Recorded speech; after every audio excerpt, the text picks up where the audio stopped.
Student, आज हम पढ़ेंगे जल तंत्र, जो एक घटक तंत्र है।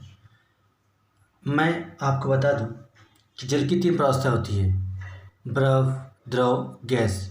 बर्फ अर्थात ठोस, द्रव, गैस। इन तीनों प्रावस्थाओं को और इन तीनों संगठन को हम H2 द्वारा व्यक्त कर सकते हैं, इसलिए जल तंत्र को एक घटक तंत्र कहा गया है। और एक बात समझने वाली इसमें यह भी है कि अगर आपको एक घटक तंत्र के बारे में पूछा जाए तो आप उसके अंदर जल तंत्र या सल्फर तंत्र का उदाहरण दे सकते हो। दोनों ही कैसे IMP टॉपिक्स है। अब हम इसका पहले इंट्रो देखेंगे। यह एक घटक तंत्र है क्योंकि इसमें केवल एक अवयव H2, जिसके द्वारा सभी तीनों प्रावस्थाओं को संगठन व्यक्त किया जा सकता है, जैसे चित्र में आपको दिख रहा होगा। जल तंत्र का प्रावस्था आरेख दिखाया गया है। इसमें OA, OB और OC रेखा है जो सर्वनिष्ठ बिंदु O पर क्या होती है, मिलती है। अतः हम कह सकते हैं कि इसमें हमें 3 वक्र OA वक्र, OB वक्र और OC वक्र प्राप्त होगा, जो कहाँ मिलेगा, एक त्रिक बिंदु O पर मिलेगा। तो हम समझते हैं अब इसमें कौन कौन से वक्र प्राप्त होंगे। तो हमको ज्ञात हो चुका है जल तंत्र में कौन कौन से वक्र प्राप्त होंगे। एक वक्र है, उसका नाम है OA वक्र। एक वक्र है OB वक्र और एक वक्र है OC वक्र और एक त्रिक बिंदु है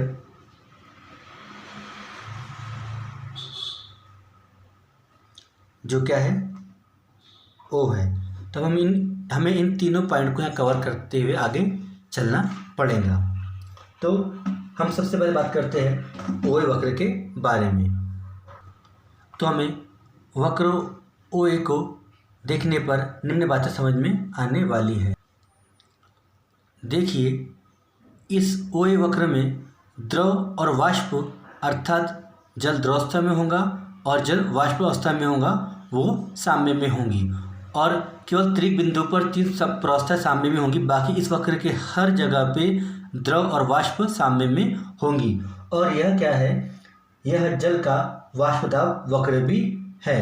अब हम इसके पॉइंट को यहाँ पर तो पहली मुख्य बात क्या है कि यह जल का वाष्प दाब वक्र है। दूसरी मुख्य बात यह है, इस वक्र में बिंदु O को छोड़ कर हर जगह, बिंदु O को छोड़कर हर जगह मतलब कि केवल बिंदु O को छोड़कर हर जगह कौन,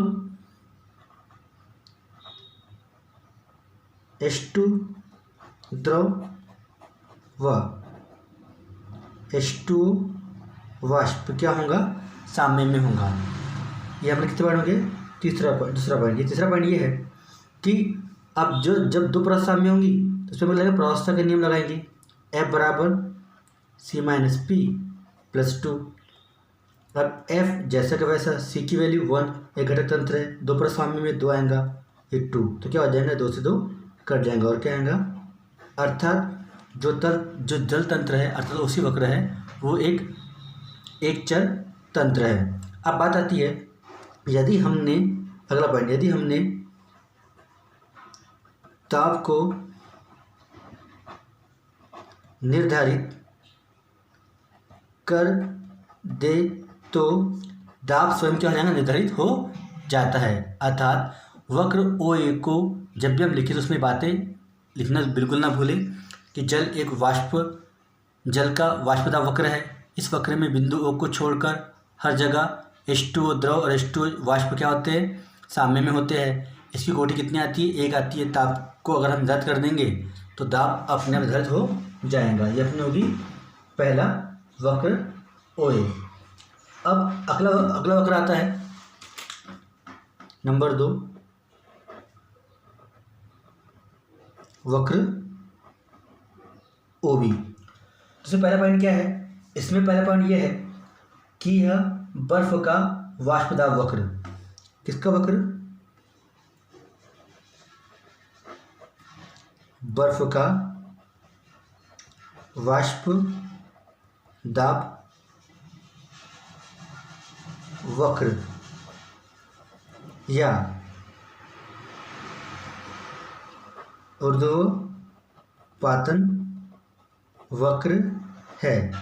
इसमें क्या होगा, इसमें कुछ बिंदु O को छोड़कर हर जगह कौन, H2O ठोस और H2O वाष्प क्या रहेंगे, साम्य में रहेंगे। इसके लिए अब जो F की वैल्यू आएंगी कैसी आएंगी, वो F बराबर C-P2। C की वैल्यू 1 रखेंगे, एक घटक तंत्र है, 2 पदार्थ साम्य में 2 रखेंगे, -2 और ये +2, तो कितना आएगा इसका आंसर, F बराबर 1 आएगा। अर्थात ये भी क्या हुआ, एक घटक तंत्र हुआ, तो एक चर तंत्र हो गया। अब बात आती है कि इसमें अगर हम ताप को निर्धारित कर दे तो दाब स्वयं निर्धारित हो जाएगा। हमें लगभग ऊपर जैसे ही लिखना है, बस थोड़ा ध्यान रखना है कि थोड़ा इसमें कुछ कुछ बातें चेंज दी गई है।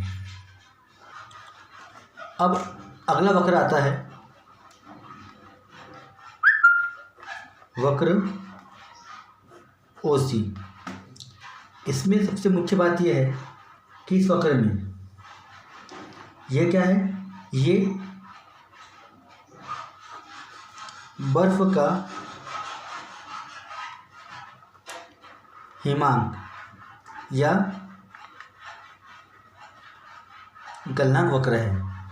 इसमें क्या होगा, इसमें बर्फ अर्थात ठोस व जल अर्थात द्रव क्या रहेंगे, साम्य में रहेंगे। जैसे कि H2O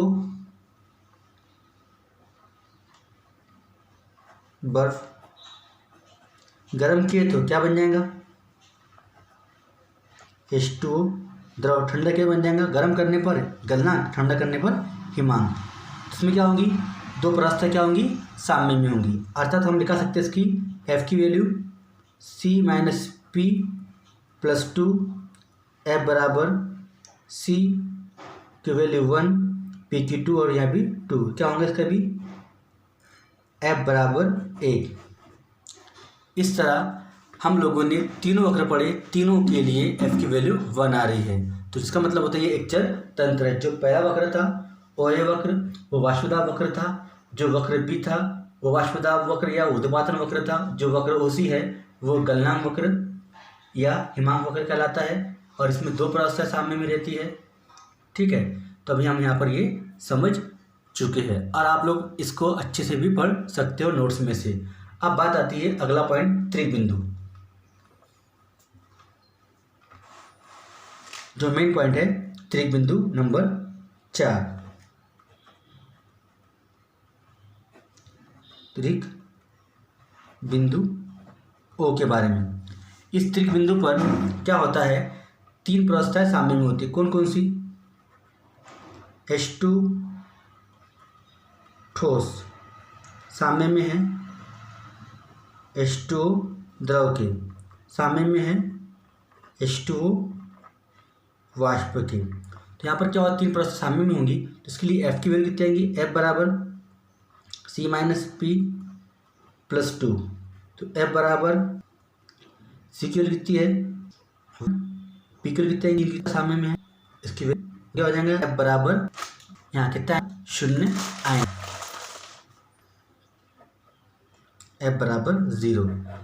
मैं आपको बात कई बार बता चुका हूँ कि हमेशा त्रिक बिंदु पर किसी भी सिस्टम क्या तंत्र का त्रिक बिंदु रहे उस पर एफ का मान हमेशा 0 आता है, उसका मतलब होता है कि वह क्या है, एक अचर तंत्र है।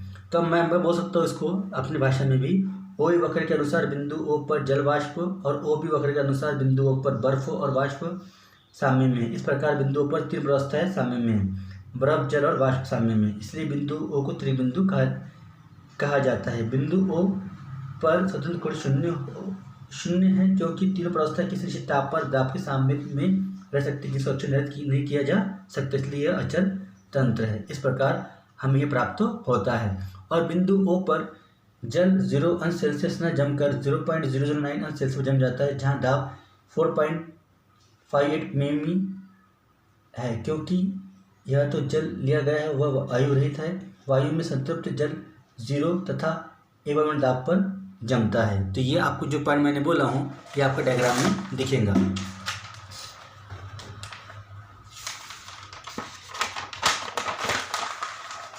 देखिए वो 0.0984 पे बर्फ़ में जम गया, कितने डिग्री पर, कितने तापमान, कितने दाब पर, 458 दाब पर, क्योंकि ये जो जल लिया गया है ये वायु रहित जल है।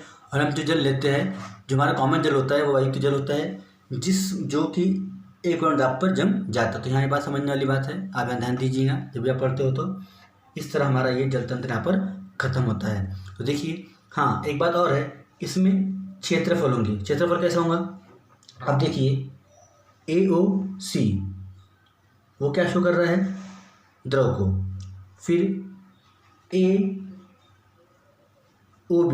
AOB क्या शो कर रहा है, वो वाष्प को, फिर COB का शो कर रहा है वो ठोस को। अर्थात इससे भी सिद्ध होता है कि इस जल तंत्र में कुल 3 क्षेत्रफल होते हैं, जो आपके यहाँ पर जमीन और आसमान के बनाने वाले, मैं इल्तिजा करता हूँ, ठीक है, मेरी इस मुश्किल